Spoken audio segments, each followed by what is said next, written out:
Ayan, hello po sa ating lahat.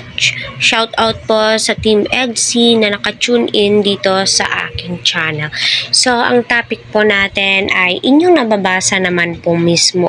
So, i-explain ko po yan sa inyo pa isa-isa. Unang-una, marami pong salamat sa mga nagbibigay advices kay Viancy.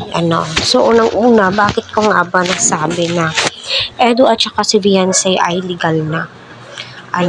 At good news nga po ito. Kahit sinong viewers po, matutuwa na kapag usapang legal.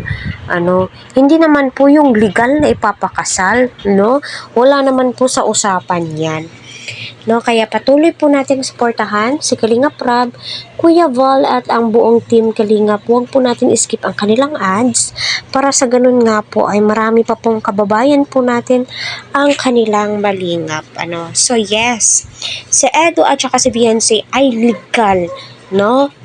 Kasi ang magulang ni Viancy ay pabor sa kanilang love team. At alam ko, na-explain na din po ito ni Kalingap Rab sa magulang ni Viancy.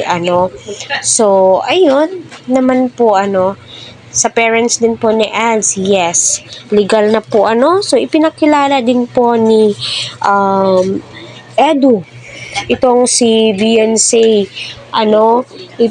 ipinakilala niya, legal, inuwi na po sa kanila, which is nakakatuwa. Sino ba naman ang hindi matutuwa, kasi nga sa wakas, legal na po silang dalawa.